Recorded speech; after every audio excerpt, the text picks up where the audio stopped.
You are listening to the Stop Binge Eating podcast with Kirsten Sarfty, episode number 253. Welcome to the Stop Binge Eating podcast. It's time for you to end your food obsession and begin feeling confident and in control around food. You are absolutely capable of eliminating binge eating from your life, and I'm going to show you how by giving you simple tools and insights that you can apply in your own life. I'm your host, Kirsten Sarfty. Now let's get to it. Hi! Next week on Wednesday, June 14th of 2023 at 3 p.m. Eastern Time, I'm doing a free workshop called Drop the Diet Mentality. Diet mentality is a big contributor to binge eating, and I want to help you change your mentality if it's contributing to your binge eating. If you're stuck in thinking about and following all the diet rules that you've learned in the past, if you feel deprived, restricted, or resentful with your eating, if you obsess about what you shouldn't and should eat, then join me in this workshop. Come live next Wednesday if you can, but if you're not able to, it will be recorded and the recording will be available for a limited time afterward. You can register for the workshop and access the recording if it's still available by going to coachker.com/workshop. You can become more relaxed with your thinking around food and eating. You don't have to stay stuck in your diet mentality, and I will help you do it. All right, now today, let's talk about your relationship with your binge foods. Pretty much everyone who has struggled with binge eating for a while, whether it's months, years, or decades, has some go-to foods that they binge on. You probably don't always binge on the same foods, but if I asked you what you've binged on the most or what you usually binge on, I bet you'd easily come up with an answer. It might be one thing, it might be several, but there are foods that you've labeled as binge foods or maybe another similar term. Now, you probably have some thoughts about your binge foods, and they're probably not all positive thoughts. You might think positively about how they taste and how you feel when you start eating them, but you might also fear them, feel anxious or nervous about them, maybe even angry or sad. You might fear them or feel anxious or nervous about them because you think you'll binge if you eat them. You might feel angry because you think it's not fair that you can't eat them without binging. You might feel sad because you want to eat them and enjoy them without binging but think you can't. And as long as you're thinking this way about these foods and other negative thoughts or thoughts that make you feel uncomfortable about eating them, you're not going to have a good relationship with those foods. Imagine if you felt and thought that way about a person in your life. You feared them, felt nervous or anxious about them, were angry or sad when you thought about them. Imagine if you feared that bad things would happen if you spent time with them. That would not be setting you up to have a positive, good, healthy relationship with them. And the same goes for your binge foods. Now, having that positive, good, healthy relationship with food is important because that is what will cause positive, good, healthy behaviors for you around those foods. Your relationship with those foods is based on what's happening in your mind, your thoughts. When you think well, you feel well, and then act well. Same goes for when you're thinking negatively. You feel negatively and act negatively. Think about what you do when you're around those foods, worried that you'll binge on them, or when you're looking at them feeling angry about not being able to eat them. Most people would say that's likely going to lead them into a binge. And it makes sense because our thoughts cause our feelings and our feelings drive our actions. If you think you're going to binge and that makes you feel scared, that scared feeling might actually drive you to eat the food. Maybe to numb the fear, maybe to make the fear go away, maybe because you don't know what else to do. If you feel sad, you might eat the food to comfort yourself. If you feel angry, you might angrily, rebelliously eat the food. So if you want to calmly eat those foods, be satisfied with a smaller amount and not binge on them every time you eat them or never binge on them again, if you want your behavior around those foods to change and for your relationship with those foods to change, your thoughts about them need to change.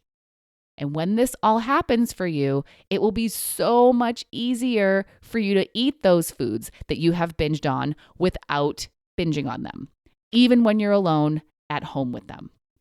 Most people I work with would like to be able to be around their binge foods and not binge on them. They would like to have them in their home and not binge on them. I know that for sure was a desire of mine back when I was binge eating. I wanted to be like the people I considered to be normal eaters, and they all had joy foods in their homes without binging on them and even without overeating on them every time. Maybe sometimes because that really is normal, but a lot of the time they just have a reasonable amount and be done. And in order for me to become a person like that, I had to change my relationship with those foods first. Something I see people do time and time again is think that if they bring the foods into their home and have them available to them and allow themselves to eat them whenever they want, then they'll just get used to them and stop binging on them. But that's not usually the case because these people still have all the fear, worry, anxiety, nervousness, anger, and sadness attached to those foods. That means they're going to continue to engage in the same undesirable behaviors that those feelings are going to drive them to do. Bringing the food in itself isn't going to change how restrictive you are in your mind or change your desire to eat excessively or change how you feel about those foods. You're changing your circumstances by having the food more accessible, but you're not changing what's going on in your mind.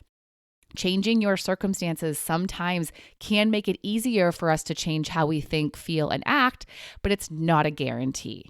Think about how many times you've thought, if I just changed my job or my living situation or got into a relationship or if I was single or whatever, then I will stop binging. And then you did change that thing and you didn't stop binging. Happened to me all the time. So simply bringing the food into your home instead of never buying it isn't going to change you. You have to change your mind intentionally. And you'll start doing this by uncovering what your thoughts are about those foods now. What do you think about those foods that creates the relationship that you have with them now? Maybe it's one of the ones I mentioned before. You think you'll binge if you eat them, or it's not fair that you can't eat them without binging, or you want to eat them and enjoy them without binging, but you think you can't. Maybe you're thinking they're a bad food. Maybe you're thinking you shouldn't eat them. Even calling them a binge food can have an effect on your relationship with them. I know it just makes sense to call them a binge food because you've binged on them so many times, but it's still a term that you're choosing. It's a label for that food that you're choosing. I can't tell you how many times I binged on ice cream, and I sure as heck labeled it as a binge food for a long time, but not anymore. I never call it that. Maybe when I'm talking with my group members or here on the podcast, I might say that it was one of my binge foods, but I'm saying it in the past tense and acknowledging that it isn't anymore. Now it's just ice cream. That's it. I don't still look at it and think it's a binge food. And that's part of the reason why my relationship with it has changed and why I don't feel how I used to feel when I was around it before or when I thought about it before. So take note of how you're labeling the foods beyond what they factually are. They are factually cookies, not factually bad and not factually a binge food. And take note of what you think about yourself with those foods and how you think you'll act when you eat those foods. No matter how you've acted in the past, it's changeable. You don't have to act that way. And the only reason why it's happening is because you're thinking thoughts that are causing you to feel feelings that drive those actions. And those thoughts you're thinking that start the whole process are changeable. You don't have to think that you will binge on those foods. It's not inevitable, even if it has literally always happened. The future can be different for you. You can learn how to not do it. And that right there is a thought that you can choose to think instead. I can learn how to not binge on that food. Or it's possible I might be able to not binge on that food. Or even there is a small chance I could not binge on that food. A small chance is still moving beyond no chance. Or what about if I'm with other people, I won't binge on that food? That one right there is true for a lot of people. And what it does show is that you are capable of not binging on that specific food. Sure, it may be easier when you're with other people versus when you're alone, but still, you won't always binge on that particular food. What these options for thoughts do is help you to feel less scared, anxious, whatever feeling you feel about that food.